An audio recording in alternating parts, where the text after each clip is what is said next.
সুপ্রিয় দর্শক, আমন্ত্রণ জানাচ্ছি বাংলা ভিশনের নিয়মিত আয়োজন সংবাদ পর্যালোচনা ও বিশ্লেষণধর্মী অনুষ্ঠান নিউজ অ্যান্ড ভিউজে। আপনাদের সঙ্গে আছি আমি রিশান নাসরুল্লাহ। দর্শক, এই অনুষ্ঠানে আমরা সমসাময়িক নানা বিষয় সহ গ্যালোজিন উল্লেখযোগ্য সংবাদগুলো নিয়ে পর্যালোচনা করে থাকি। আর সেই পর্যালোচনা অংশ নিতে আমার সঙ্গে স্টুডিওতে দুজন অতিথি রয়েছেন। তারা হলেন ডক্টর তোফায়েল আহমেদ, চেয়ারম্যান স্থানীয় সরকার কমিশন, স্থানীয় সরকার বিশেষজ্ঞ, এবং আবু আলম মোহাম্মদ শহীদ খান, সাবেক সচিব। আমরা আলোচনা শুরু করব, তবে আলোচনা শুরুর আগে আমরা একটু উল্লেখযোগ্য সংবাদগুলো জেনে নিই, তারপর আলোচনা করব। গ্যালোজির উল্লেখযোগ্য সংবাদগুলোর মধ্যে রয়েছে জাতীয় ঐক্যে ফাটল ধরানোর চেষ্টা চলছে, অভিযোগ মির্জা ফখরুলের। ন্যাশনাল প্রেয়ার ব্রেকফাস্টে যোগ দিতে তারেক রহমান সহ বিএনপি নেতাদের আমন্ত্রণ ট্রাম্পের। লন্ডন ক্লিনিকে ভর্তির পর থেকে বেশ সুস্থ আছেন বেগম খালেদা জিয়া, প্রতিটি রোগের জন্য আলাদা আলাদাভাবে কাজ শুরু করেছেন বিশেষজ্ঞ চিকিৎসকরা। রোডম্যাপ প্রকাশ হলে দ্রুততম সময়ে নির্বাচন, বললেন পররাষ্ট্র উপদেষ্টা। সংস্কার কমিশনের প্রতিবেদনের পর রাজনৈতিক দলের নিবন্ধন, জানালেন সিইসি। হঠাৎ শুল্ক হার বৃদ্ধি আত্মহত্যার দিকে ঠেলে দেবে শিল্প খাতকে, মন্তব্য ডিসিসিআই এর। ভ্যাট ও সম্পূরক শুল্ক অধ্যাদেশ বাতিলের দাবি নাগরিক কমিটির। সাইবার সুরক্ষা অধ্যাদেশ ডিজিটাল নিরাপত্তা আইনের মতোই নিপীড়নমূলক, আলোচনায় অভিমত, অংশীজনদের মতামত না নেওয়ার অভিযোগ। আমরা আলোচনা শুরু করতে চাই। আবু আলম শহীদ খান, আপনাকে দিয়ে শুরু করি। আমরা একটু এই নির্বাচন কেন্দ্রিক একটু আলোচনা করি, যেহেতু নির্বাচনের দাবিটা বেশ জোরালোভাবে রয়েছে রাজনৈতিক দলগুলোর পক্ষ থেকে। রোড ম্যাপ প্রকাশ হলে দ্রুত সময় নির্বাচন, বললেন পররাষ্ট্র উপদেষ্টা। আসলে রোড ম্যাপ, যে রোড ম্যাপটি রাজনৈতিক দলগুলো দিন থেকেই শুরু থেকে দাবি করছে, সেই রোড ম্যাপের কোনো ধারণা তিনি না দিয়ে বলেছেন রোড ম্যাপ প্রকাশ হলে দ্রুত সময় নির্বাচন। তাহলে এই রোড ম্যাপ কবে প্রকাশ করতে পারে, বা এরকম কোনো ইঙ্গিত আছে কিনা কোথাও? না, রোড ম্যাপ তো ওইভাবে নাই, বাট একটা ইঙ্গিত তো আছে যে প্রধান উপদেষ্টা উনি তার বক্তব্যে ভাষণে বলেছিলেন যে এই বছর মানে 25শে ডিসেম্বরের মধ্যে কিছু কিছু সংস্কার করে, অল্প কিছু, আর যদি আর একটু বেশি সংস্কার করতে হয় তখন জুন মাসে 26শে এরকম একটা নির্বাচন হতে পারে। তো সেটাও অনেকে বলেছেন, মানে বিশেষ করে রাজনৈতিক দলগুলো এবং নাগরিকদের অনেকে মনে করেন যে ওটা খুব সুস্পষ্ট নয়, যে অল্প কিছু সংস্কার মানে কি বা একটু বেশি সংস্কার মানে কি। এই যে কথাটা, এই কথার মধ্যে দিয়ে কিছু বোঝা যায় না যে সংস্কারের অল্প কিছু বলতে কি মিন করা হয়েছে। তো এখন আবার পররাষ্ট্র উপদেষ্টা যদি বলে থাকেন যে রোডম্যাপ হলে তারপরে নির্বাচন, তো তাহলে তো উনিও একটা অনিশ্চয়তার দিকে ছেড়ে দিলেন যে রোডম্যাপ যখন হবে তারপরে হয়তো নির্বাচন নিয়ে আলোচনা হবে। এবং এই যে আমাদের যে সংস্কারগুলো হচ্ছে, সংস্কার কমিশন যেটা করা হয়েছে, প্রথমে 10টা, এখন বোধহয় 15টার মতো সংস্কার কমিশন। তো তাদের মধ্যে যেতে গুরুত্বপূর্ণ সংস্কার কমিশন হচ্ছে নির্বাচন সংস্কার এবং আমাদের যে স্থানীয় সরকার কমিশন, সংবিধান সংস্কার, ওইটা আমি এখন খুব গুরুত্বপূর্ণ বলে ধরে নিচ্ছি না নির্বাচনের জন্য। যদি আমরা নির্বাচন কমিশন সংস্কার এবং স্থানীয় সরকার সংস্কার এবং অন্যান্য প্রশাসন, পুলিশ এবং জুডিশিয়ারির যে সংস্কার, এটা যদি করতে পারি তাহলে আপনার নির্বাচনের জন্য মোটামুটি সংস্কার হয়ে যাবে।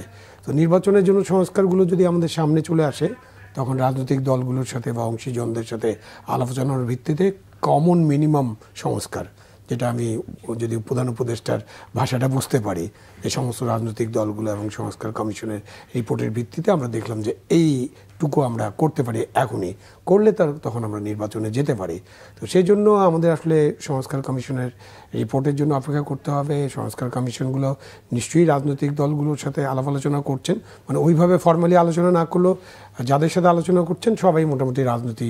সংস্কার কমিশনের বিষয়টা আমরা আলোচনা করবো, কিন্তু যদি এরকম হয় যে আমরা যদি উপদেষ্টা পরিষদের বক্তব্যগুলো দেখি নির্বাচন কেন্দ্রিক, বা এই সব উপদেষ্টাদের এক এক ধরনের বক্তব্য নির্বাচন কেন্দ্রিক, কেউ বলছেন সংস্কার হলে, কেউ বলছেন জনগণ কতটা সংস্কার চায়, সেটি দেখলে আসলে তাদের এই যে বক্তব্য, সেটি আসলে কোনো আশার জায়গা তৈরি করছে কিনা আমাদের মধ্যে নির্বাচন নিয়ে? বক্তব্য তো ভ্যাগ, একদম ভ্যাগ। কেন জনগণ সংস্কার চায় এটা বলতে কি বোঝা যায়? আমরা তো জনগণের কাছে যাচ্ছি না, বা আমরা কোনো সংস্কার নিয়ে কি গণভোট করতে পারবো কিনা, গণভোটটা আবার আমাদের সংবিধানে এখন নাই।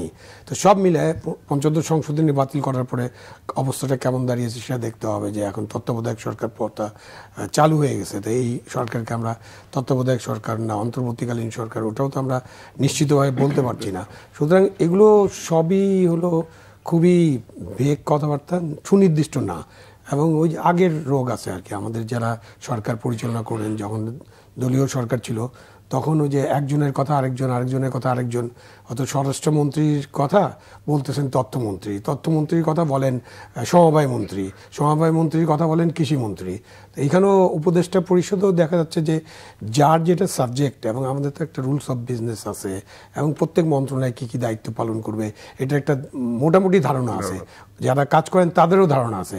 সুতরাং তারা ওই সব কথাবার্তাই বলা উচিত যেগুলো তাদের সাথে রিলেটেড। তো তখন বলতে গেলেই হয়। এবং এটা আরেকটা অসুবিধা হয় যে আমাদের সাংবাদিকরা বা আমাদের মিডিয়া আবার খোঁচাখুচি করে যে উনি হয়তো একটা প্রোগ্রামে গেছেন, সেটা একটা বিশেষ প্রোগ্রাম, একটা সার্টিফিকেট ডিস্ট্রিবিউশন প্রোগ্রামে গেছেন, সেখানে আপনি এখন আপনাদের তো ইম্পর্টেন্ট হলো নির্বাচন কবে হবে। সো সবাই মিলে ওই প্রশ্ন করলে তখন তারাও উত্তর দিতে বাধ্য হন। বাট কেউ এটা বলেন না যে আমি আজকে এই অনুষ্ঠানের জন্য আসছি, আমাকে এই অনুষ্ঠান বিষয়ে প্রশ্ন করেন, ওই এলাকাটা আমার এলাকা না, এটা বলেন না। তারা তো উপভোগ করে, তারা ইয়েস, আমরা কথা বলা তো উপভোগ করি, আমিও উপভোগ করি বলে তো আপনার অনুষ্ঠানে এসেছি। কিন্তু কথা হলো যে আমি তো বলবো, যেমন আমাকে কিছুদিন আগে যখন সচিবালয় অগ্নিকাণ্ডের ব্যাপারে আপনাদের অনেক মিডিয়ায় আমাকে জিজ্ঞেস করা হয়েছিল আসলে কি হয়েছিল আগুনে, কি ব্যাপার ট্যাপার, তখন অনেকে ওই যে ভিডিও ফুটেজ দেখিয়ে বলছিলেন 3 জায়গায় আগুন একসাথে, এটা হতেই পারে না, অবশ্যই এটা নাশকতা। তারপরে রয়ের কুকুর, কত গল্প আমরা শুনছি না। তখন আমি বারবার বলার চেষ্টা করেছি, দেখেন আমি বিশেষজ্ঞ না, আমি ফায়ার সার্ভিসের লোক না, আমি বিস্ফোরক অধিদপ্তরের লোক না, বা আমি সিআইডি বা আমাদের যে এজেন্সিগুলো আছে তাদের লোক না। তাদের নিয়ে একটা কমিটি করা হয়েছে, আপনি একটু ওয়েট করেন, আমরা 2-3 দিন 4 দিন 5 দিন ওয়েট করি, আমরা দেখি কি হয়। কিন্তু এখন তো দেখা গেল যে আসলে কি হয়। কিন্তু তার আগেই তো আমরা 5 দিন 6 দিন কনস্পিরেসি থিওরি একদম চালু করে দিলাম। একজন উপদেষ্টা তো নীলফামারী নাকি কোথায় ছিলেন, ওখান থেকে লিখে দিলেন তার দপ্তরে তিনি দুর্নীতির ফাইল টাইল নিয়ে কাজ করতেছিলেন, দুর্নীতিবাজরা এই আগুন লাগানোর ব্যাপারে থাকতে পারে। তো আপনি দেখেন বাংলাদেশে আমরা কত আমাদের একটু মানে হিস্ট্রি যে দেখা যায় যে সবকিছু ষড়যন্ত্র খুঁজে পাওয়া যায়, মানে এই যন্ত্রটা থাকেই।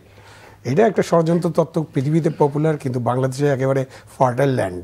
আমরা কিছু হলেই ষড়যন্ত্র বের করতে হবে। আর ট্যাগিং, এটাও খুব ফার্টাইল, মানে আপনাকে যাকে পছন্দ হবে না তাকে একটা ট্যাগ দিয়ে দেওয়া। আগে ট্যাগ ছিল জঙ্গি, হ্যাঁ, রাজাকার, জামাত শিবির, এখন হচ্ছে স্বৈরাচারের দোসর।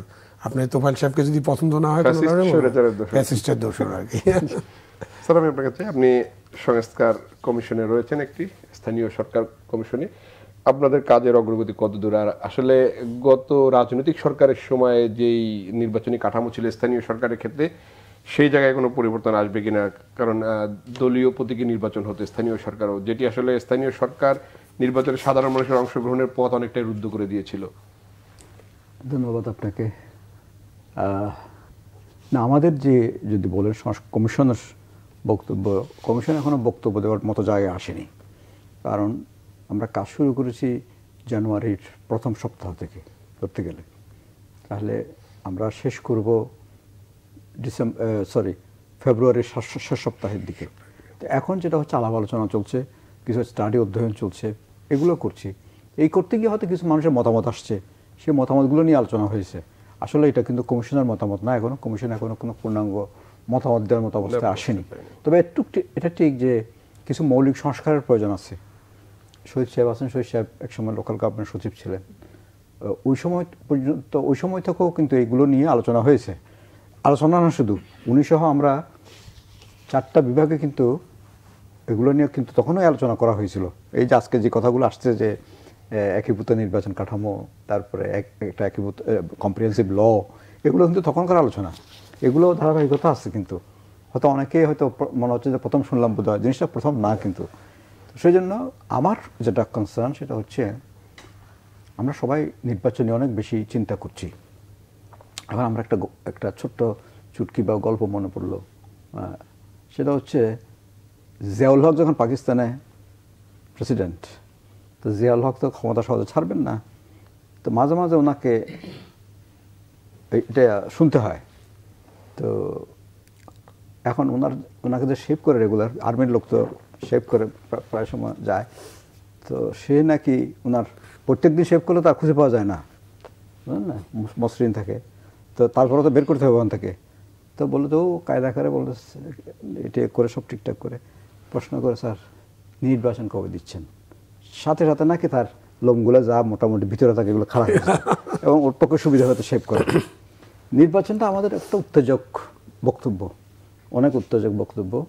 তো ওই জায়গায় আমরা যেতে চাই না এখন। কারণ হচ্ছে যদি আমরা এটাকে আপনার বেশি করে এই বিষয়টা আগে কি পরে পরে না আগে এই বিতর্ক গিয়ে এটা তো কোনো বেফজল বিতর্ক, এটা যে কোনো সময় হতে পারে। যখন সরকার চাইবে নির্বাচন কমিশন প্রস্তুত থাকবে এবং রাজনীতিবিদরা ঐক্যমত্য হবেন, আগে পরে যে কোনো সময় হতে পারে। এতে করে মনে হয় যে এমন কোনো জাতীয় নির্বাচনে ক্ষতিগ্রস্ত হওয়ার কোনো কারণ নাই, স্থানীয় নির্বাচনে ভালো হওয়ার না হওয়ার কোনো কারণ নাই। সুতরাং আমি এটাকে খুব একটা বড় বিতর্ক মনে করছি না, কারণ আমাদের সবাই সেন্সিবল মানুষ, অনেক ত্যাগ বিনিময়ে এরকম একটা ওপেন সময় এসছে। এখন তো নির্বাচন নিশ্চয়ই ভালো হবে, সেটা কখন হবে এটা সময়ের ব্যাপার, এটা তারা ঠিক করুন, সবাই মিলে ঠিক করুন। আমাদের কাজ যেটা দিয়েছেন আমরা চেষ্টা করব এটা নিখুঁতভাবে একটা যাতে আমাদের বিদ্যা বুদ্ধিতে কুলায়, মানুষের যা মতামত সেগুলো যদি আমরা অ্যাকোমোডেট করতে পারি, এটা সংস্কার প্রস্তাবটা হাজির করা। এবার সংস্কারের কোনটা গ্রহণ করবেন কোনটা গ্রহণ করবেন না, এগুলো সরকার এবং আমাদের যারা রাজনীতিবিদ আছেন, যারা ভবিষ্যতে সে দেশ চালাবেন, তারা ঠিক করবেন। আর দেশের মানুষ তো আজকাল এগুলো নিয়ে ভাবে, যেহেতু অনেক দিন ধরে অনেকগুলো জিনিস পেন্ডিং। আর স্থানীয় সরকারের বিষয়টা এখন একটু কেন বেশি করে বলা হচ্ছে, সেটার কারণটা হচ্ছে এই সরকার গিয়ে যেহেতু অনেকে পালিয়ে গেছেন, নাই, এটা তো একটা ইউনিক দেশ, এইরকম উদাহরণ তো খুব একটা নাই পৃথিবীর বুকে, যে প্রধানমন্ত্রী থেকে শুরু করে ইউনিয়ন পরিষদের চেয়ারম্যান সবাই পালিয়ে যাচ্ছে, বাইতুল মোকাররমের খতিব থেকে শুরু করে মানে কোনো একটা জায়গা নাই যে লোকজন পাওয়া, যার ফলে একটা শূন্যতা আসছে। এই শূন্যতাটা পূরণ করা দরকার। এটা কি যেভাবে এখন পূরণ করা হয়েছে সেটা কাজ করছে না স্যার। কিন্তু যেই প্রক্রিয়া বাতিল করা হলো সেটাও কি সঠিক হয়েছে স্যার? সেটাও সঠিক হয়নি, আমি মনে করি না সঠিক হয়েছে। কারণ ওর সাথে সাথে আমি একটা লেখা ওই সময় লিখেছিলাম, বলছিলাম যে হ্যাঁ অনেকে নাই, আপনারা একটা কাজ করুন, এটা আলটিমেটাম দিন, যারা নির্বাচিত হয়েছেন তারা এতদিন এই সময়ের মধ্যে জয়েন করবেন, না করলে আপনাদের সিট এটা শূন্য ঘোষণা করা হবে। আর যারা আছেন তাদেরকে দিয়ে কাজটা শুরু করা যায়, তারপর তাদের মধ্যে দায়িত্ব বন্টন করতে পারেন। এবার একটা উপরচন টাইমে নির্বাচন দিবেন, ওই রকম একটা বিষয় করা যেত আর কি। এখন ধরেন যে যাদেরকে প্রশাসক দেওয়া হয়েছে ওনাদের তো প্রত্যেকের একটা অফিস আছে, সেই অফিসটা শেষ করে অফিসটাও চালিয়ে আবার এটা চালানো খুব সহজ কাজ না, খুব কঠিন কাজ। যাতে করে এটাও একটা আছে। আরেকটা হচ্ছে আপনি আমরা লোকাল গভর্নমেন্টের লিডারদেরকে বিভিন্নভাবে সমালোচনা করে থাকি, বিভিন্ন আত্মসাৎ, চুরি, এটা সেটা অনেক কিছু বলে থাকি, কিন্তু এক ধরনের সামাজিক স্টেবিলিটি রক্ষার ক্ষেত্রে তাদের একটা বড় ভূমিকা থাকে, সমাজে একটা স্থিতিশীলতা রাখার ক্ষেত্রে তাদের একটা ভূমিকা থাকে। এটা তাদের হয়তো ফর্মাল ভূমিকা না, অনেক ক্ষেত্রে ইনফর্মালি তারা সমাজের নেতা হিসেবে সমাজে কিন্তু একটা ভূমিকা পালন করেন। এটা অস্বীকার করার কোনো জন্য, আমরা অস্বীকার করি, এটা আমরা বুঝতেও চাই না। একজন মেম্বার বা একজন চেয়ারম্যান এরা এই সকাল সন্ধ্যা কিন্তু মানুষের সাথেই থাকেন। এখন ধরেন কোর্ট আদালতে আমাদের কত মামলা পেন্ডিং, 40 লক্ষের মতো মামলা পেন্ডিং। ওরা যদি না থাকতো তাহলে কিন্তু মামলার প্রশ্ন না, সমাজ অস্থিতিশীলতা কিন্তু আরও অনেক বেশি বাড়ত। এখন হয়তো আগে যে লোকাল গভর্নমেন্ট সিস্টেমটা আগে যেরকম কার্যকর ছিল সামাজিক স্থিতিশীলতা রক্ষার ক্ষেত্রে, সমাজের সুবিচার, মানুষের মধ্যে একটা স্বস্তি আনার ক্ষেত্রে, এখন হয়তো সেই ভূমিকাটা অনেকটা কম, যেহেতু নির্বাচনগুলো সুষ্ঠু হয়নি। সেসব কারণেও অনেক লোক যাদের আসার কথা না, ডিজার্ভ করে না, এরকম লোকজন ওখানে ছিলেন, সেটা ঠিক। তারপরেও কিন্তু এই সিস্টেমটার একটা ওভারঅল সিস্টেমটার একটা অবদান আছে, যেটা আমরা আইনগতভাবে স্বীকার না করলেও এটা কিন্তু সামাজিক অবদান কিন্তু তাদের আছে। তো সেই সব দিক বিবেচনা করে এই শূন্যতাটা বেশি দিন লালন করা যাবে না। এই শূন্যতাটা বেশি দিন লালন করলে কিন্তু সমাজে আরেকটা অন্যদিকের ইনস্টেবিলিটি হবে। তো সেই জন্যও কিন্তু এখানে একটা স্থিতিশীলতা আনা দরকার। তবে হ্যাঁ, এটা তো আমাদের যারা রাজনীতিবিদ আছেন বিভিন্নভাবে তারা তো এগুলো দেখছেন, এবং আলটিমেট এখন আমাদের কমিশনের দিক থেকে একটা জিনিস আমরা একদম কি বলবো, এটা ঐক্যমত্যই ধরবেন। একবার কেউ একজনও বলে নাই, যেখানেই গেছি আমরা মোরলেস বড় ডিভিশন করে গেছি। আমরা আগামী সপ্তাহে রংপুর যাচ্ছি, এটা কারণ রংপুরটা এবং চিরং হিল ট্র্যাকটা আমার কাছে মনে হয়েছে এটা বিশিষ্ট জায়গা, এখানে যাওয়া দরকার আছে। হ্যাঁ, অন্য নানা রিজনে, কারণ আপনি সারা দেশের রিফ্লেকশন যদিও করেন, এই জায়গাগুলো যদি না টাচ করেন তাহলে কিন্তু আপনার জিনিসটার মধ্যে সামগ্রিকতা আসবে না। বাকিগুলোর মধ্যে মোরলেস একটা ঐক্যমত্য থাকতে পারে, এক ধরনের সামাজিক আর্থসামাজিক অবস্থা, কিন্তু ওই এলাকাটা এবং চিরং হিল ট্র্যাকটা কিন্তু অনেক ডিফারেন্ট। ওইসব জায়গাতেও কিন্তু মতামতটা পাওয়া যাচ্ছে যে আপনারা দলীয় প্রতীকে নির্বাচন করবেন না, কেউ দলীয় প্রতীকে নির্বাচন চায় না, নির্দলীয় নির্বাচন চায়। এটার মানে যে এর কারণ রাজনীতির প্রতি অনাস্থা আনছে, আমি সেটা মনে করি না। এটা হচ্ছে সমাজকর্মী, সমাজে যারা কাজ করে তারা যেন একটা আসার সুযোগ হয়। কারণ যদি প্রতীক দিয়ে করে ফেলেন তখন কিন্তু এটা একতরফা হয়ে যায়, আর অন্যরা আসার সুযোগ থাকে না, দলের লোকই আসে। তো সেই জন্য একটা ওপেনিং তারা চায় যে নির্দলীয় হোক, দল থেকেও কিন্তু একাধিক লোক তখন প্রার্থী হতে পারবেন, কোনো বহিষ্কার করা, কাউকে নমিনেশন দেওয়া, নমিনেশন বাণিজ্যের একটা বিষয় আছে, এইসব বিষয়। তো আমরা মতামতগুলো নিচ্ছি। এর মধ্যে এটাও একটা মতামত যে ওই যে বললাম শূন্যতার কারণে এটা নির্বাচন হয়ে যাক, জাতীয় নির্বাচন সবাই চাচ্ছে, আমরা এটাও চাই। জাতীয় নির্বাচন কেউ চাচ্ছে না তা না, এবং আগে পরের প্রশ্নটা কিন্তু অবান্তর। আমি মনে করি যে রাজনীতিবিদরা এটা ভালো অ্যাসেস করতে পারবেন কোনটা আগে হলে শুধু পার্টির লাভ না, দেশেরও একটা দিকে তাকাতে হবে। আমি একটা দলের সুবিধা দেখার চেয়েও দেশের সুবিধা যদি দেখি, তাহলে একটা নির্মোহভাবে জিনিসটা চিন্তা করতে দেশের জন্য কোনটা ভালো হচ্ছে। দেখি স্যার যেহেতু স্থানীয় সরকার কাঠামোতে ছিল, জিজ্ঞেস করি যে এই যে নির্বাচন না হলে এখন যে অবস্থা আছে প্রশাসক দিয়ে চলা, এটা আসলে কতটা কার্যকর হয়? কারণ আমরা জানি যে নাগরিকদের সাথে একদমই সম্পর্কিত স্থানীয় সরকার বিভাগ নানান কাজে, আপনিও বলছিলেন। আর হলো স্যার, এই প্রশাসক কেন দিবেন? প্রশাসকের বাইরে আসলে আলাদা কোনো কাঠামো কি তৈরি করা যায় না, যে রাজনীতিবিদদের মধ্যে থেকে প্রশাসক নিয়োগ করা যাবে?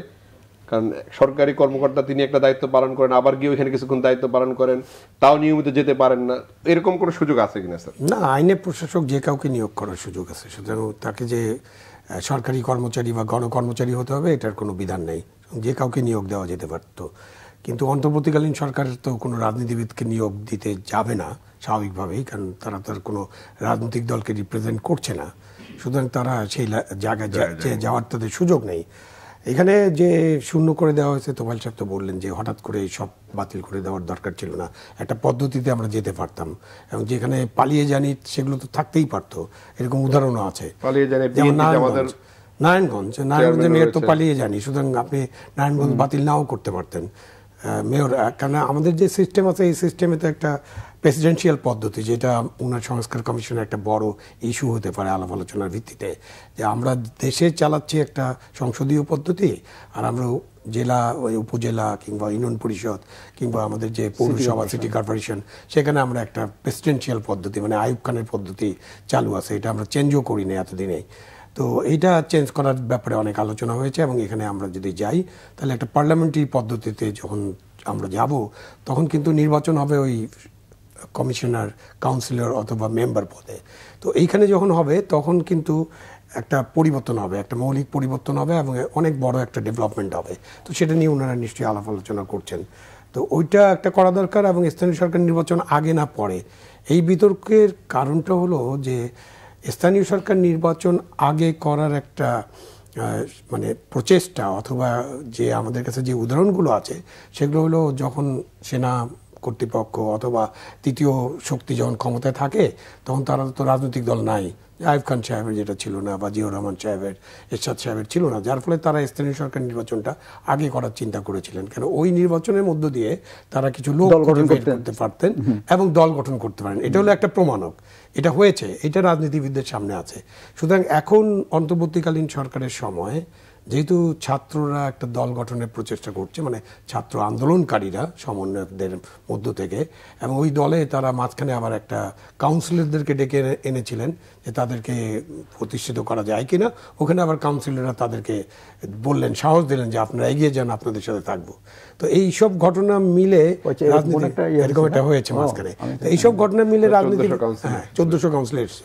তো এইসব ঘটনা মিলে রাজনীতিবিদদের সন্দেহ করার কিন্তু যথেষ্ট কারণ আছে।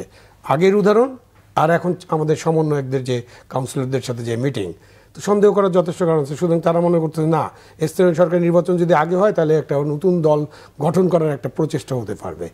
তো সেটা একটা দিকে আছে। আবার কয়েনের আদার সাইডটা নির্মমভাবে যদি তারা দেখেন, যেমন ধরেন যে এখন আমরা যদি স্থানীয় সরকারের ওই যে আইন একটা করি, একটা মাদার আইন, একক আইন করে যদি আমরা নির্বাচনটা করি, এবং ওই যে আপনার হবে না, দলীয় ভিত্তিতে নির্বাচন হবে না, কোনো মার্কা থাকবে না, তো সেই নির্বাচনটা যদি আমরা করি তাহলে একটা হলো যে আমরা একটা একক আইনের ভিত্তিতে নির্বাচনটা করতে পারবো, এবং আমার নির্বাচনটা সবসময় ওই 4 বছর যদি মেয়াদ করেন আপনি, 4 বছর পর পর নিয়মিত একটা নির্বাচন হবে।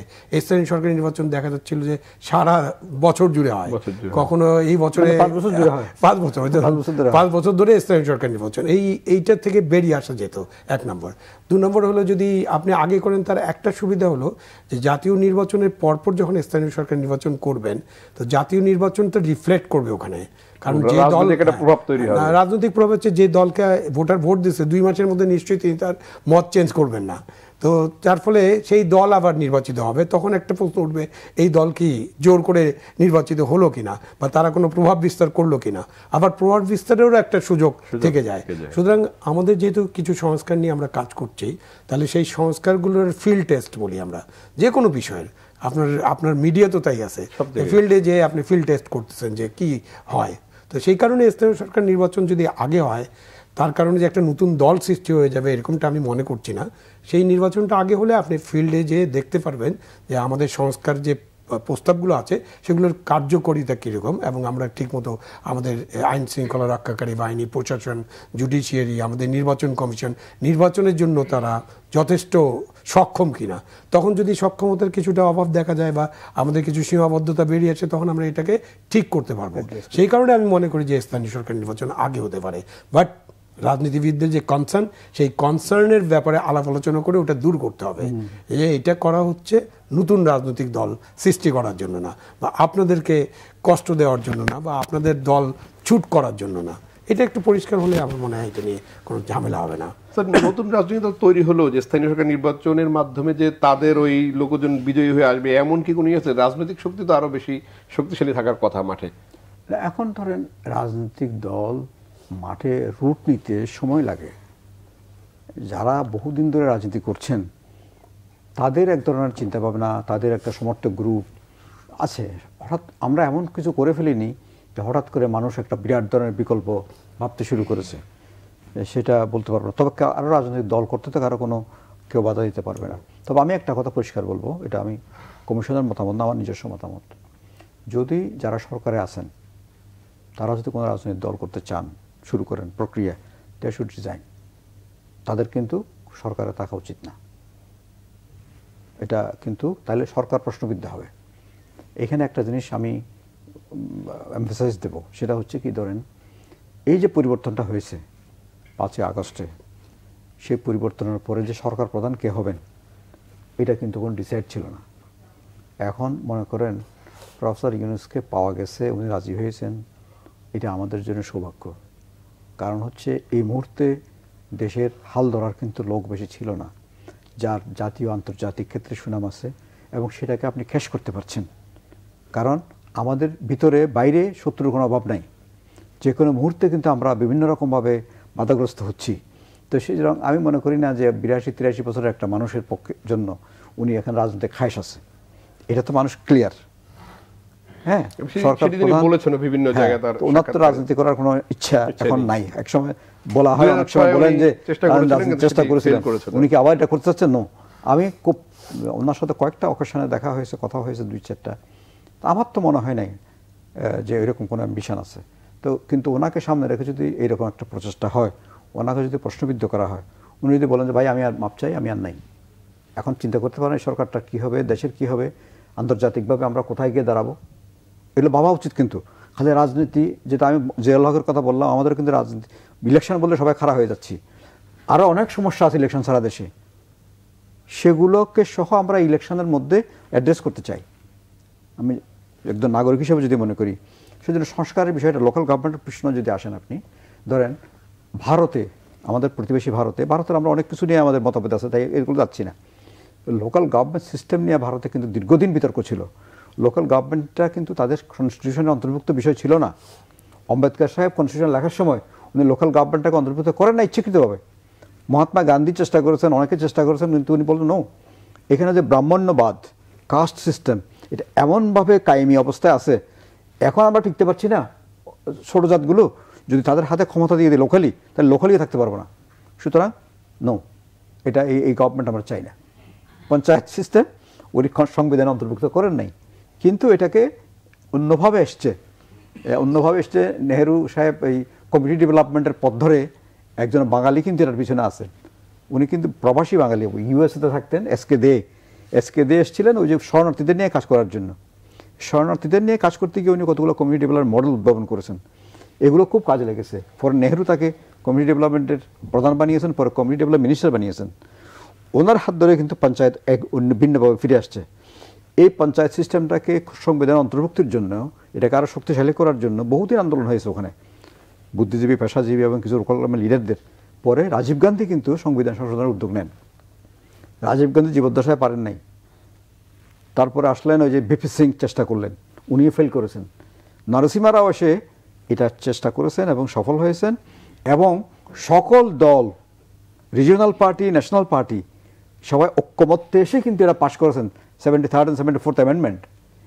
একটা ভোটও কিন্তু বিপক্ষে যায় নাই, ঐক্যমত্য হয়ে এই কাজটা করেছেন। কিন্তু মুশকিলটা হচ্ছে আমাদের দেশে সেই রাজনীতি নাই। আমাদের দেশে আজকে এই জন্য আমাদের মতো লোককে, ক্ষুদ্র মানুষকে এই কমিশন করে, চেয়ারম্যান করে এত কন্ট্রোভার্সি আনার কোনো ব্যাপার না, এগুলো পলিটিশিয়ানদেরই করা উচিত ছিল এই জিনিসগুলো। কিন্তু আমাদের দেশে সেটিও তো স্যার প্রশ্ন তোলা যায় না যে পলিটিশিয়ানরা 53 বছরে করেন নাই কেন? না, আমি সেই প্রশ্ন উঠাচ্ছি না, এই আলোচনাটাই নাই আমাদের পলিটিশিয়ানদের মধ্যে। এই বিষয়টা নিয়ে আলোচনাই তো নাই। আপনি লোকাল গভর্নমেন্ট নিয়ে চিন্তা করেন, এরকম একজন পলিটিশিয়ান দেখান তো যে উনি champion of local government in this party, পাবেন না আপনি? এটা কিন্তু ভারতে কিন্তু প্রচুর। না, আমি নাম বলতে পারি, নাম্বুদ্রিপাদ, এই কেরালার কত বয়োজ্যেষ্ঠ নেতা, ওনারা কিন্তু এটার মধ্যে কমিটেড।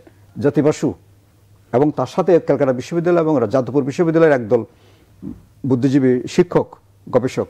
ঠিক ওখানে কেরালা বিশ্ববিদ্যালয় প্রফেসর ওমেন, MA ওমেন, একজন খুব নাম করা এবং খুব, আমি গত 2014 সালে যখন গেছি ওনার সাথে দেখা হয়েছে, ওনার বয়স তখন প্রায় 90-র কাছাকাছি ছুঁইছি, এখন আছে কিনা জানি না, নিশ্চয়ই নাই। উনি ভারতের ওই সেন্ট্রাল কমিশনের মেম্বার ছিলেন লোকাল গভর্নমেন্ট ফাইন্যান্সিং। আমি বলতেছি ওখানে কিছু বোদ্ধা মানুষ, কিছু প্রফেসর, গবেষক, রাজনীতিবিদ, যেমন ধরেন ভারত এই যে কংগ্রেসের যখন এটা সংবিধান সংশোধন হয় তখন কিন্তু মণিশঙ্কর আয়ার কিন্তু পঞ্চায়েত মন্ত্রী। এই মণিশঙ্কর আয়ার কিন্তু একটা স্ট্রং ভূমিকা ছিল, এবং উনি নিজেও লেখালেখি করেছেন এটার উপরে, তার লেখালেখি বইপত্র আছে, তার আর্টিকেলস আছে এগুলোর উপর। মণিশঙ্কর আয়ার একটা লিড রোল নিয়েছেন, এবং JNU, ওইদিকে কেরালা বিশ্ববিদ্যালয়, কলকাতার যে অধ্যাপকরা সবাই কিন্তু এটাকে সাপোর্ট করেছে বিভিন্ন রকমভাবে। তারপরেও কিন্তু অনেক দিন লেগেছে, কিন্তু শেষ পর্যন্ত এমন অবস্থা হয়েছে অল পার্টি, রিজিওনাল এবং ন্যাশনাল পার্টি, কারণ ওখানে তো কনস্টিটিউশন সংশোধন করা খুব কঠিন কাজ, ভারতে করে এটা করেছেন। কিন্তু আমি বলতে চাচ্ছি যে আমার দেশে তো এটা হচ্ছে না। আমাদের দেশে এই যে শহীদ সাহেব বলেছেন, সংক্ষেপে বলেছেন, কারণ ওনার সময় এটা নিয়ে আমরা আসলে একটা সংস্কারের হাওয়া কিন্তু উঠেছিল না, এই সময় কিন্তু যথেষ্ট আলোচনা হয়েছিল, এগুলো আবার ডুবে গেছে।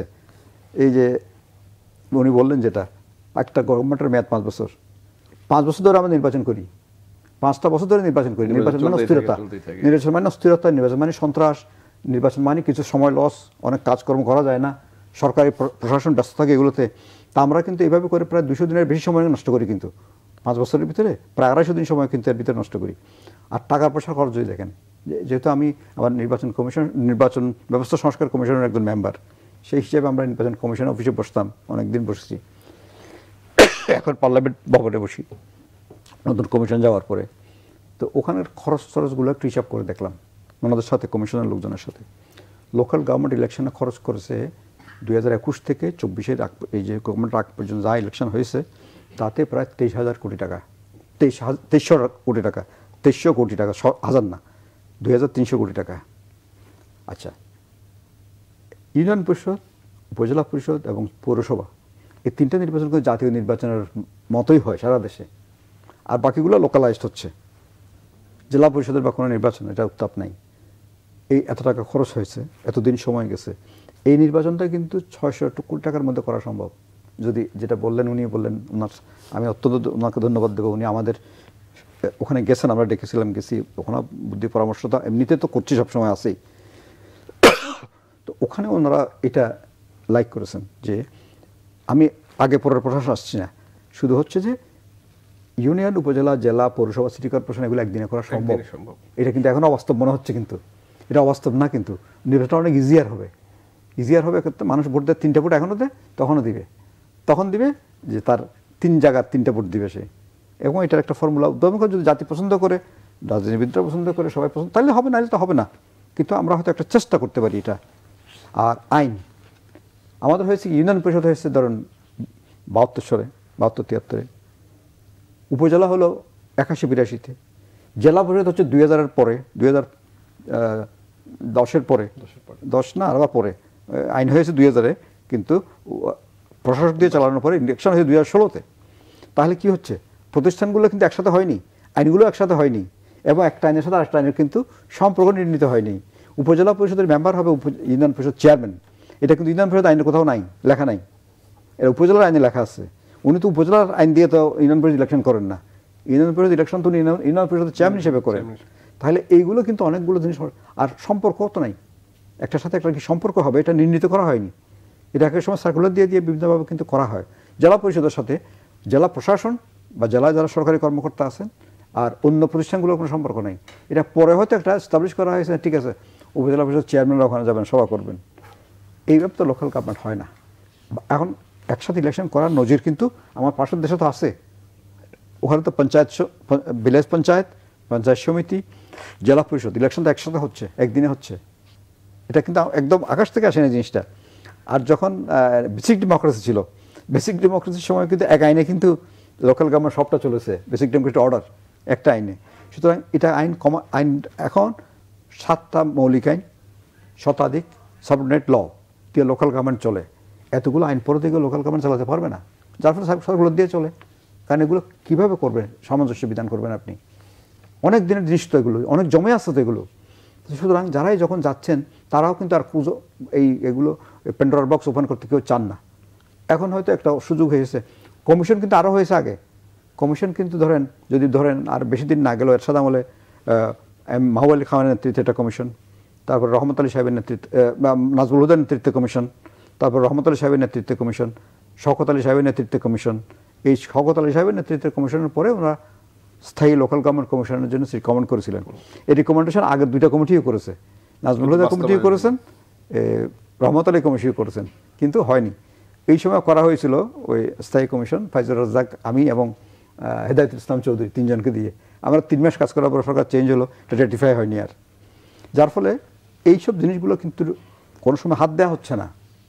তো এটা যদি করা যায়, এখন পলিটিশিয়ানরা যদি একমত হন, আমি নির্বাচন আগে পরের মধ্যে যাচ্ছি না, কারণ আগে হলেও অসুবিধা নেই, আমার পরে হলেও অসুবিধা নেই, কিন্তু সংস্কারটা যেন ঝুলে না যায়, সংস্কারের কাজগুলো যেন হয়, এটা হচ্ছে আমার মেইন কনসার্ন। আমরা আলোচনা করবো, একটা বিরতি নিয়ে আসি। Thank you. দর্শক, নিউজন ভিত্তি নিচ্ছে ছোট্ট একটি বিরতি, আমাদের সঙ্গে থাকুন, ফিরবো কিছুক্ষণ পরেই।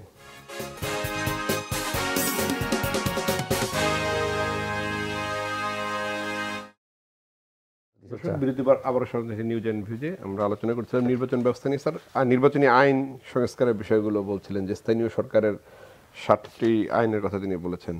এইগুলো আসলে কি সমন্বয় করা সম্ভব, এবং এর সঙ্গে জাতীয় ইলেকশনও তো রয়েছে? না, ওগুলো ইলেকশন নির্বাচন তো, এগুলো কিন্তু ইলেকশনের ল না, এগুলো হচ্ছে ওই স্থানীয় সরকার পরিচালনা। জাতীয় নির্বাচন তো আলাদা, এবং জাতীয় নির্বাচন তো একদম সংবিধানে যেভাবে আছে। স্থানীয় সরকার নির্বাচন তো আর সংবিধান সংশোধনের সাথে কানেক্টেড না।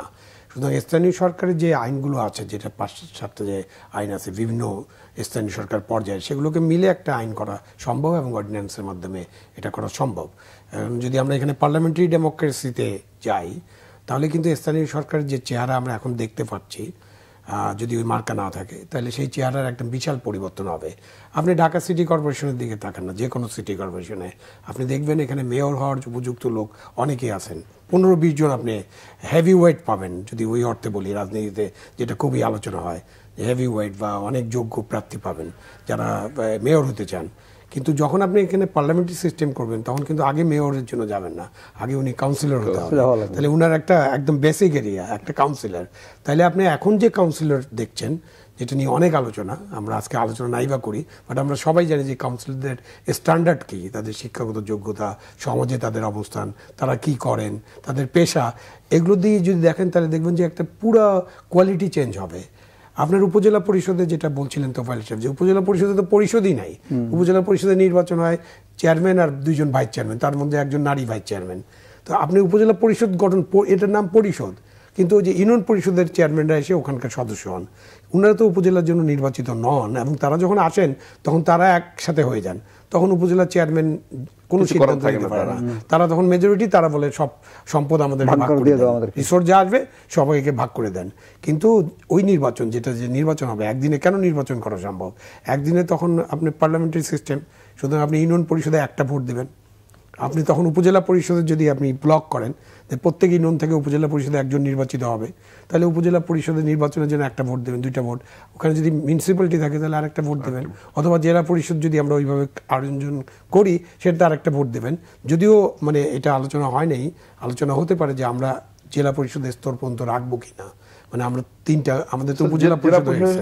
সংসদ সদস্যদের এক ধরনের টানা আর সংসদ সদস্য, যেটা আমি আমার লেখে রাখলাম যে সংসদ সদস্যদের কোনো উপদেষ্টার রোল থাকবে না।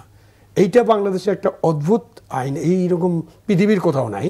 এবং এইটাই সত্য যে সমস্ত সংসদ সদস্য মিলিতভাবে, এটাও কিন্তু সারা দেশের যে ওপিনিয়ন না, ওখানে এটা একটা ইম্পর্টেন্ট অবশ্যই। আপনি কেন উপদেষ্টা হবেন? আচ্ছা, উপদেষ্টার কাজটা হলো পরামর্শ দেওয়া। ওনারা তো পরামর্শ দেন না, ওনারা চাপ সৃষ্টি করেন, ওনারা ওটা পরিচালনা করার চেষ্টা করেন। মানে শুধুমাত্র সিটি কর্পোরেশন এবং মিউনিসিপ্যালিটিতে উপদেষ্টা নাই, সুতরাং তারা স্বাধীনভাবে কিছু কাজ করতে পারে, যেটাই হোক যে এই সিস্টেমে, ইভেন প্রেসিডেন্সিয়াল সিস্টেমও তারা কিছু করতে পারে। বাট আপনার উপজেলা পরিষদ এবং ইউনিয়ন পরিষদ কোনো কাজই করতে পারে না সংসদ সদস্যরা যেভাবে ইন্টারভেনশন করেন। তো সেটা একটা ইম্পর্টেন্ট এরিয়া যে ওই আইনের ওই ধারাটা অবশ্যই বাতিল করতে হবে। সেটা কিন্তু লোকাল গভর্নমেন্টের আইন, সুতরাং ওখানেও সংবিধান সংশোধনের প্রয়োজন নাই। ওই আইনগুলো যদি আপনি বাতিল করে একটা মাদার ল আমরা করি, যেটার ভিত্তিতে এই স্থানীয় সরকারগুলো পরিচালিত হবে, আমরা যদি পার্লামেন্টারি সিস্টেমে যেতে পারি, এবং আমরা যদি নারীদের জন্য ঘূর্ণায়মান পদ্ধতি চালু করি, নারীদের আলাদা করা দরকার নেই, এটা একটা খুবই ইম্পর্টেন্ট ইস্যু। কেন নারী এখন 1, 2, 3-এর জন্য একজন নারী, মানে আমি 9 সদস্যের ইউনিয়ন পরিষদের কথা চিন্তা করেন, তো 4, 5, 6-এর জন্য একজন নারী, 7, 8, 9-এর জন্য একজন নারী। এবং এই নারী সদস্যরা কোথাও কোনো কাজ করতে পারেন না, 1-এ গেলে 2-এ পাঠিয়ে দেয়, 2-এ গেলে 3-এ পাঠিয়ে দেয়, এবং তাদেরকে কোনো কাজ করতে দেওয়া হয় না। তো আমরা যদি একটা ঘূর্ণায়মান ব্যবস্থা করি, প্রথমে ধরেন 1, 4, 7 চলে গেল একটা জন্য, 1, 4, 7 শুধু নারী প্রার্থী হবে, পরের বছর 2, 5, 8 নারী প্রার্থী হবে। এইভাবে যদি 3টে ইলেকশন করেন তো নারীদের ক্ষমতায়ন হবে। ভবিষ্যতে এটা আমরা ঘূর্ণায়মান পদ্ধতি রাখবো কিনা আলাপ আলোচনা করে, যে আরও যদি কিছুদিন কয়েকটা ইলেকশন করতে হয় সেটা করলেন, তাহলে কিন্তু ওইভাবে নারীর ক্ষমতায়নটা আপনি এস্টাবলিশ করা যাবে। এখন যেভাবে আছে এটা কোনোভাবেই নারীর ক্ষমতায়ন বলা যায় না, তাদের বরঞ্চ কাজ করতেই দেওয়া হয় না, এবং তারা আরও বেশি এলাকা নিয়ে নির্বাচনটা করেন, বেশি ভোট পান একজন ইউনিয়ন পরিষদ সদস্যের চেয়ে, কিন্তু তাদেরকে কোনো কাজ দেওয়া হয় না। তো এইসব জায়গায় নিশ্চয়ই আমাদের কাজ করতে হবে। এবং ইউনিয়ন পরিষদ কিন্তু সেবামূলক প্রতিষ্ঠান, উপজেলা পরিষদ সেবামূলক, directly connected with the people. Trinamool মানুষের অনেক কাজ থাকে, যেটা কিন্তু সংসদের তৃণমূল মানুষের জন্য ডাইরেক্টলি কোনো সার্ভিস দিতে হয় না। এগুলো কিন্তু উপজেলা, জেলা কিছুটা ডাইরেক্টলি না, উপজেলা ইউনিয়ন পরিষদ এবং city corporation, municipality directly connected with the people. জনগণের সেবাটা প্রতিদিনের সেবা আছে। আপনি ময়লা অপসারণ, আপনারা স্ট্রিট লাইট, আপনি নর্দমা পরিষ্কার করা, মশার ওষুধ দেওয়া, তাই না? এবং তারপরে জন্ম নিবন্ধন সার্টিফিকেট দেখা, মৃত্যুর সার্টিফিকেট দেখা, ওয়ারিশিয়ান সার্টিফিকেট দেখা, নাগরিকত্ব সনদপত্র দেখা, মানে লিস্ট করলে অনেকগুলো কাজ আছে যেটাতে মানুষ প্রতিদিন তাদের দরকার হয়। সুতরাং এই যে এখন যে শূন্যতা বিরাজ করছে, এতে কিন্তু মানুষের জনসেবাটা কিন্তু ক্ষতিগ্রস্ত হচ্ছে।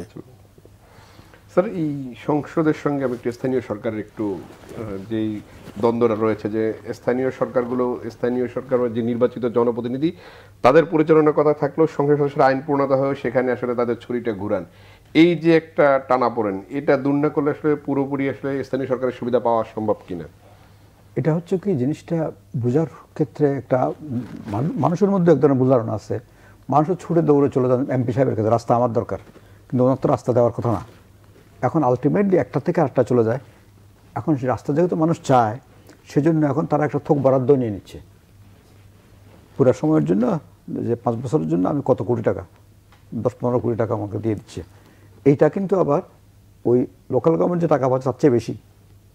তাতে করে কিন্তু ওখানে কিন্তু এগুলো কি বলবো, উন্নয়নের ক্ষেত্রে গিয়ে আমি একটা উদাহরণ বলি আপনাকে। এইসব টাকার কারণে কি হচ্ছে, বানরের পিঠাভাগের টাকা, জেলা পরিষদ, উপজেলা পরিষদ, ইউনিয়ন পরিষদ, এমপি, 4টা সোর্স থেকে কিন্তু টাকা যাচ্ছে ওদিকে। এখন প্রত্যেকের জিনিসটা হচ্ছে টাচ অ্যান্ড ভ্যানিশ। TNV একটা প্রোগ্রাম ছিল এক সময়, এটা ট্রেনিং অ্যান্ড ভিজিট, এটাকে নাম দিয়েছিল অনেকে টাচ অ্যান্ড ভ্যানিশ। এখন উন্নয়নটা হচ্ছে একটা প্রলেপ দিয়ে টাকাটা দায়জ করে চলে যাচ্ছে। তো আমি গত ঈদের সময় বাড়িতে গিয়ে একটু বেশি সময় ছিলাম, দেখলাম কি আমার বাড়িতে যাওয়ার রাস্তাটা মেইন রোড থেকে, চট্টগ্রাম রাঙ্গামাটি যে রোডটা, সেই রোড থেকে সামান্য যেতে হয় 0.5 কিলোমিটার আর কম। ওই 0.5 কিলোমিটার রাস্তার দুই পাশে রাস্তা গেছে না, ছোটো ছোটো রাস্তা মানুষের বাড়ির ভিতরে, আর ওই রাস্তার মধ্যে ড্রেন হয়েছে মাঝে মাঝে। আচ্ছা, দেখা যাচ্ছে 10 মিটার ড্রেন হয়েছে একটা, ওখানে একটা সাইনবোর্ড আছে, একটা ফলক আছে, উদ্বোধন কে করছে এটার ছিল সে এমপির টাকা একটা হচ্ছে, ওখানে একটা ফলক আছে এমপি সাহেবের নামে। জেলা পরিষদের টাকা হয়েছে কিছু, তাতেও একটা ফলক আছে। আমার এই আধা কিলোমিটার যাওয়া পর্যন্ত আমি 20টা ফলক দেখলাম, কিন্তু কোনোটায় কাজ নাই। এই যে যেটা ড্রেন হয়েছে, ড্রেনের কিন্তু আউটফল নাই, এই ড্রেন দিয়ে পানিটা কোথায় পড়বে সেটা নাই। রাস্তা হয়েছে বাড়ির ভিতরে রাস্তা, এটা যার রাস্তা সেই করবে, সরকারের টাকা এখানে আমার বাড়ির রাস্তা হবে, এটা যে কোনো ক্ষেত্রে হোক। এমনও আছে যে অনেকের পুরো বাড়ির রাস্তা, অনেক লম্বা বাড়ির রাস্তা কিন্তু ওই সরকারের টাকায় হয়েছে। আবার বিরাট সাইনবোর্ড দিয়েছে, উনি হয়তো কোনো একটা পরিষদের চেয়ারম্যান বা মেম্বার ছিলেন, ওনার নামে কিন্তু বিরাট একটা ফলকও হয়েছে, কিন্তু লজ্জাও নাই যে আমি সরকারি টাকা দিয়ে আমার বাড়ির রাস্তা করলাম, এই লজ্জাও নেই। অদ্ভুত একটা সিস্টেমে দেশ ডেভেলপমেন্টগুলো হচ্ছে। ইউনিয়ন পরিষদ, উপজেলা পরিষদ, জেলা পরিষদ, যেখানে যে কাজ হবে, আইনের প্রথম ধারাটা হচ্ছে পরিকল্পনা করতে হবে একটা বার্ষিক এবং পঞ্চবার্ষিক পরিকল্পনার অধীনে আপনি টাকাগুলো খরচ করবেন। কোনো পরিকল্পনা নেই। তারা 13 জন, ইউনিয়ন পরিষদ একজন চেয়ারম্যান আর 9+3 12 জন মেম্বার, টাকা যা আছে ভাগ করে নিতে হবে। মহিলা দাবি করতেছে যে আমি টাকা পাইনি, কিন্তু আপনার টাকা পাওয়ার কথা না, পুরুষেরও টাকা পাওয়ার কথা না, কিন্তু এটা আইনে একটা আছে, কিন্তু প্র্যাকটিস হয়ে গেছে যে সবাই টাকা ভাগ করে নিয়ে যাওয়া। উনি বললেন উপজেলা পরিষদে মেম্বার চেয়ারম্যান সাহেবরা যাচ্ছেন, ওনারা সবাই দল বেঁধে যাচ্ছেন ওখানে, উপজেলা পরিষদের বরাদ্দটা নিয়ে আসা আমার ইউনিয়নে। এটা তো আইন না, এটা তো সিস্টেম না। উপজেলার একটা প্ল্যান হবে, বড় কাজটা তারা করবে, ছোট কাজটা আপনি করবেন, অথবা আপনার টাকা আর উপজেলার টাকা মিলিয়ে একটা বড় কাজ করবেন, এটাই তো প্ল্যান। ইভেন জেলার টাকাও আপনি নিতে পারেন যদি সমঝোতার মধ্যে আসে, একটা আন্তঃপ্রতিষ্ঠান সম্পর্ক থাকে। এই প্ল্যানটা এস্টাবলিশ করা কিন্তু আর একটা বড় চ্যালেঞ্জ কিন্তু আমাদের কমিশনের জন্য। ন্যাশনাল একটা প্ল্যান হচ্ছে, প্ল্যান একটা স্ট্র্যাটেজি আছে, সেই স্ট্র্যাটেজির অধীনে কিন্তু আপনি লোকাল প্ল্যানও করবেন। লোকাল প্ল্যানের সাথে সেন্ট্রাল প্ল্যানের একটা যোগাযোগ থাকবে, আদারওয়াইজ দেশের ডেভেলপমেন্ট কেমন করে হবে? এখন আমি টাকা বাড়ালাম ইউনিয়ন পরিষদের জন্য, উপজেলা পরিষদ টাকা বাড়াই, টাকা যদি এভাবে আত্মসাৎ হয়ে যায়, বাড়ানো লাভ কি? এটা একটা পরিকল্পনা সিস্টেমের মধ্যে জিনিস আসতে হবে। তো এখন এই যে এত ভিত্তিপ্রস্তর দিয়েছে, আধা কিলোমিটারের মধ্যে 20টা ভিত্তিপ্রস্তর, তা আমি মজা করে বললাম যে যদি কোনোদিন এই সভ্যতা ধ্বংস হয়ে যায়, মাটির নিচে চাপা পড়ে যায়, আবার আরেকজন এসে যদি করে এটা, দেখা যাবে যে একটা নতুন যুগ পাচ্ছে, ভিত্তিপ্রস্তর যুগ। এত ফলক, ভিত্তিপ্রস্তর যুগ, কিচ্ছু না, মানে এগুলো সব টাকাগুলো নষ্ট হয়েছে। কিন্তু এটা পায়ের তলা জুতাও হয় না, মাথার উপর ছাতাও হয় নাই, হবেও না এই সিস্টেমে। এই জন্য লোকাল গভর্নমেন্টের এই সিস্টেমগুলোতে অনেক কিন্তু সংস্কার দরকার, এবং এগুলো নিয়ে কথা বলা দরকার। আমাদের পলিটিশিয়ানদেরই কথা বলা দরকার এগুলো নিয়ে, কারণ আমরা যারা রাজনীতি করি না, আমরা আমাদের ধরেন এগুলো পড়াশোনা করে কথা বলছি, কথাগুলো তো বেশি দূর যাচ্ছে না। এটা পলিটিশিয়ান এই কথাগুলো বললে, অন করলে এটা কিন্তু অনেক দূর পর্যন্ত যেত আর কি। পার্লামেন্টে এগুলো আলোচনা হওয়া উচিত। স্যার, এই এত সংস্কার করার পর যদি রাজনৈতিক সংস্কার না হয়, তাহলে এই সংস্কার আসলে কোনো কাজে আসার সম্ভাবনা আছে কি না? রাজনৈতিক সংস্কার তো একটা মাস্ট, এবং আমাদের যে যদি 54 বছর 55 বছরের যদি ইতিহাস আমরা পর্যালোচনা করি, তাহলে দেখবো যে আমাদের যে জাতির জন্য যে সমস্ত সংস্কার প্রয়োজন ছিল, সেই সংস্কারগুলোতে আমরা হাত দিতে পারিনি। এর প্রধান কারণ হলো শাসন যারা করেছেন, শাসক দলে যারা ছিলেন, সেটা রাজনৈতিক দল হোক আর সেনা শাসন হোক, যে কোনোভাবে তারা এই সংস্কারগুলোতে হাত দেননি। এবং রাজনৈতিক দলগুলো তারা যেভাবে গড়ে উঠেছেন, এবং রাজনৈতিক দলগুলো বেশি পপুলার রাজনৈতিক দলগুলোতে তো কোনো সিস্টেমই নেই, ছাঁকুনি নেই যে আপনি কীভাবে নেতা নির্বাচন করবেন। তৃণমূল পর্যায় পর্যন্ত রাজনৈতিক দুর্বৃত্তায়ন হয়েছে, এটা সকলের অভিযোগ, জনগণ এরকম মনে করে। তারপরেও জনগণ তো এখানে বড় স্টেক হোল্ডার, কিন্তু তারা তো ভোট দিতে না পারলে স্টেক হোল্ডার কীভাবে হবে? সুতরাং আমরা যদি নির্বাচন ব্যবস্থাটা ধ্বংস করে দিই, আমরা যদি রাজনৈতিক ব্যবস্থায় নিজেদের গণতন্ত্রটা না রাখি, আমরা যদি নির্বাচনের সময় ওই যে নমিনেশন বাণিজ্য করি, এবং আমরা আমাদের পছন্দের লোকদের যদি নির্বাচনে নিয়ে আসি, দলীয় লোকের বদলে যদি আমি ফ্যামিলিকে প্রায়োরিটি দেই, এবং আমি যদি আমার আত্মীয় স্বজনকে প্রায়োরিটি দিই, সব মিলিয়ে তো রাজনৈতিক দলগুলোর যে গড়ে ওঠা, এখানে একটা বড় ধরনের শেক আপ দরকার আছে। বাট সেই সংস্কার নিয়ে তো আমরা আলোচনা করে কোনো লাভ নেই, যেহেতু আমরা দুজনের কেউই তো রাজনৈতিক দল করি না, তাদের করতে হবে। এই বিষয়গুলোর কিছুটা আপনার যে রিপোর্টটা নির্বাচন ব্যবস্থা সংস্কার কমিশন, আমি তো ওটার মেম্বার আছি একজন, ওখানে কিন্তু আরপিওর অধীনে এটার উপর কিছু আলোচনা আছে এবং কিছু রেকমেন্ডেশনস আছে। ধরেন রাজনৈতিক দল, আমরা জনসভা করি বড় বড়, লক্ষ লক্ষ লোক হচ্ছে, ওই দলের বোনাফাইড মেম্বার কারা, তাদের কাছে বোনাফাইড মেম্বারের কোনো তালিকা আছে? থাকতে হবে এটা। আপনি বলতে পারবেন ব্রিটিশ লেবার পার্টির কত মেম্বার তারা বলতে পারবে, কনজারভেটিভ পার্টির কত মেম্বার আছে, কত চাঁদা দিচ্ছে। আমেরিকা তো বলতেই পারে ডেমোক্রেটিক পার্টি এবং কিন্তু আমার এখানে পার্টি আমি বলতে পারছি না। লক্ষ লক্ষ মানুষ জনসভা যেতে পারে, এই লক্ষ লক্ষ মানুষ জনতা কিন্তু আপনার পার্টির মেম্বার হিসেবে তারা কিন্তু পলিসি মেকিংয়ে, আর পার্টির পলিসি মেকিংয়ে তাদের কোনো ভূমিকা নাই। আমার যদি মেম্বারশিপ রেজিস্ট্রেশনটা থাকে, মেম্বারদের রোল থাকে, মেম্বারদের মধ্যে রাজনীতির চর্চা থাকতে হবে, পলিসির চর্চা থাকতে হবে, রাজনীতির চর্চা থাকতে হবে, পার্টি সেগুলো করতে হবে।